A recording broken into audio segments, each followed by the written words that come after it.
हे पितरांनो, तुम्हाला नमस्कार करतो. ओम श्री गणेश देवताय नमः. ओम श्री कुलदेवताय नमः. ओम श्री गुरुदेवताय नमः. ओम सर्वश्री इष्टलिंग देवताय नमो नमः. शिवशरणात मित्रांनो, मी कडाप्पा परत एकदा आपल्या समोर हजर आहे.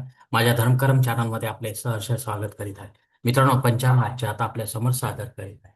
मित्रांनो, आज शुक्रवार दिनांक 20 मार्च 2026, शालिवान शके 1948, संवत्सर पराभव, आयन उत्तर, ऋतू वसंत, मास चैत्र, पक्ष शुक्ल,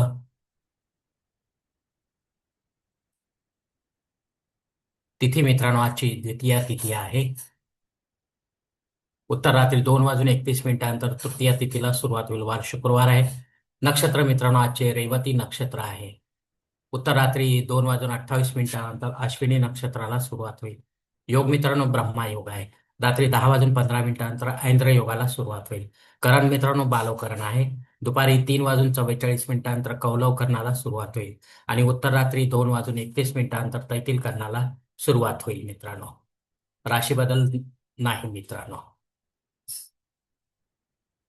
प्रमुख ग्रहांची राशी स्थिती पहाटे 5:30 वाजता अशी असणार आहे.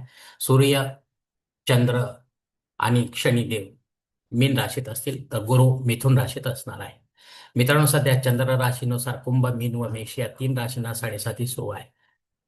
या राशींच्या जातकांना साडेसातीचा त्रास होत असेल तर त्यांनी कृपया आपल्या जवळच्या ज्योतिषाकडे जावे आणि आपल्या जन्मकुंडलीमधील शनी देवतेची पोझिशन तपासून पाहावी. ती जर अशुभ असेल तर आपल्याला नक्कीच शनी देवतेची पूजा अर्चा, उपासना करावी लागणार. मित्रांनो, धार्मिक सेवा, अन्यथा धार्मिक सेवा करण्याची गरज पडणार नाही. मुंबई भागातील सूर्योदयास्त याप्रमाणे: सूर्योदय सकाळी 6 वाजून 44 मिनिटांनी असेल, तर सूर्यास्त सायंकाळी 6 वाजून 48 मिनिटांनी असणार आहे. मित्रांनो, गोचर ग्रहांची सद्यस्थिती सुद्धा जाणून घेऊया. यात अस्तंगत ग्रहांमध्ये मंगळ ग्रह 10 नोव्हेंबर 2025 पासून, तर शनी ग्रह 12 मार्च 2026 पासून अस्तंगत झालेले आहेत. हे दोनही ग्रह आपल्याला काय फळ देतील आपल्या जन्मकुंडलीच्या माध्यमातून, हे देखील ज्योतिषी आपल्याला समजावून सांगतील. मित्रांनो, या पंचांगाच्या आधारे आता आपण आजच्या पूजेसाठी लागणारा संकल्प सोडणार आहोत. तेव्हा आपण आपल्या उजव्या हाताच्या तळहातावर एक पळी पाणी, थोडे अक्षर, एक फुल व फुलाची पाकळी घ्या आणि हा छोटासा संकल्प म्हणायला सुरुवात करा. मित्रांनो, हरोम शिव शिव शंभो राज्ञे प्रवर्तमानसद्य ब्रह्मणो द्वितीय परार्धे श्वेतवराह कल्पे वैवस्वत मन्वंतरे कलियुगे प्रथम पाते जम्बूद्वीपे भरतवर्ष भरतखंडे मेरो दक्षिण दिग्भागे महाराष्ट्र देश व्यावहारिक चांद्रमान शालिवान शके 1948 प्रभावादी षष्टी संवत्सरामध्ये पराभव नाम संवत्सर उत्तरायणे वसंत ऋतू चैत्र मासे शुक्ल पक्षे भृगुवासरे रेवती नक्षत्रे शुक्ल योगे के शुक्ल करणे द्वितीया शुभतिथ वीर गोत्रात उत्पन्न में कडाप्पा मोहपात दुरित क्षय द्वारसी पार्वती पती परमेश्वर प्रीत्यर्थ विधिवत नित्य देवपूजा एवं इष्टलिंग पूजा करिष्ये. मित्रांनो, याच ठिकाणी हा संकल्प संपलेला आहे. तेव्हा आपण आपल्या उजव्या हाताच्या तळहातावरील संकल्पाचे पाणी समोरच्या निर्मलाच्या थाळीत सोडून द्या. मित्रांनो मित्रांनो या संकल्पाची वेळ मर्यादा दुपारी 3 वाजून 44 मिनिटांपर्यंत असणार आहे.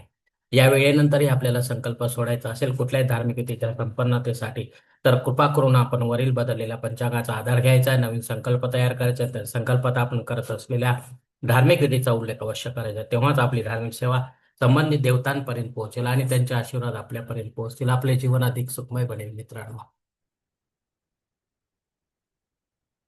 मित्रांनो, पंचांगातील इतर काही महत्वाची जी माहिती आहे ती आता आपण पाहणार आहोत. पंचांग शुद्धी आहे. मित्रांनो, दिनविशेषमध्ये बालचंद्रमा व्रत आहे. मित्रांनो, हे बालचंद्रमा व्रत श्री गणेश देवते संबंधित आहे. मित्रांनो, चंद्रोदय झाल्यानंतर चंद्राला अर्घ्य देऊन यानंतर उपवास सोडायचा असतो, तोपर्यंत उपवास करायचा असतो. तर हे जर आपल्याला माहित असेल तरच आपण या बालचंद्रमा व्रताला सुरुवात करावी. मित्रांनो, द्वितीया श्राद्ध कर्म आहे. या तिथीवर आपल्याला सोडून आपले नातेवाईक, आपल्यावर संबंधित असलेले नातेवाईक परलोकात निघून गेले असतील तर त्यांच्या नावाने आपल्याला पिंडदान युक्त श्राद्ध कर्म करणं गरजेचे आहे. घरी करा किंवा तीर्थक्षेत्री करा, पण विधिवत करा, पंडिताच्या माध्यमातून करा आणि अपराह्न काळातच करा. तेव्हाच आपले पितळसेवा आपल्या पितरांपर्यंत पोहोचेल आणि त्यांचे आशीर्वाद आपल्यापर्यंत पोहोचेल. आपले जीवन अधिक सुखमय बनेल. मित्रांनो, चंद्रदर्शन आपण जर दर मासाला घेत असेल तर रात्री 8 वाजून 15 मिनिटांपर्यंत याची वेळ असणार आहे. मित्रांनो, उत्तर रात्री 2 वाजून 28 मिनिटांपर्यंत अमृत योग असणार आहे. हा अत्यंत शुभ योग असल्यामुळे या योगावर जे काही क्षमा करा, या योगावर आपण शुभ अशी कोणतीही कामे करू शकता. त्याचा मोबदला जो आहे त्याचे फळ जे आहे आपल्याला ते चांगलेच मिळून राहील. शिवशक्तीला दवना वाहणे. आता हे चैत्र मास सुरू झाल्यावर या चैत्र मासामध्ये अनेक देवतांना दवना वाहल्या जातो. दवना म्हणजे एक आयुर्वेदिक वनस्पती आहे, सुगंधी वनस्पती आहे. तर हे आपल्याला माहीत असेल तरच आपण या व्रताची सुरुवात करावी मित्रांनो. तर आजच्या दिवशी आपल्याला शिवशक्तीला दवना वाहायचं आहे. अग्नी पृथ्वीवर हजर नाही, त्यामुळे आपल्याला नव्याने काही होम यज्ञ या कर्मकांड सुरू करता येणार नाही. जे रेग्युलर आहे तेच आपण करू शकता. राहू काळ दुपारी क्षमा करा, सकाळी 10:30 ते 12 वाजेपर्यंत आहे. या दीड तासाच्या काळामध्ये राहू अत्यंत प्रभावी असल्यामुळे तो आपल्या कामांना बिघडवणार मित्रांनो. त्यामुळे आपण शक्यतो या दीड तासाच्या काळात रेग्युलर जी कामे तीच करावीत. विशेष किंवा महत्वाची कामे करू नये मित्रांनो. अन्यथा आपल्याला अपयश येण्याची शक्यता राहणार आहे. धन्यवाद मित्रांनो. आजचा हा पंचांगासंबंधीचा व्हिडिओ मी याच ठिकाणी संपवत आहे. आपण जर माझ्या मताशी सहमत असाल तर कृपया माझे धर्मकरम चॅनल सबस्क्राईब करा, लाईक करा, आपले कुटुंब व मित्र परिवार असेल शेअर करा. तसेच कॉमेंट्स बॉक्समध्ये आपले मत अवश्य नोंदवा आणि माझा पुढील व्हिडिओ आपल्यापर्यंत पोहोचण्यासाठी बेल बटन अवश्य दाबा. धन्यवाद मित्रांनो. पुढील भेटीपर्यंत आपण खुश राहा, आनंदी राहा, प्रसन्न राहा. हरिओम. शिवशंभू महाराज.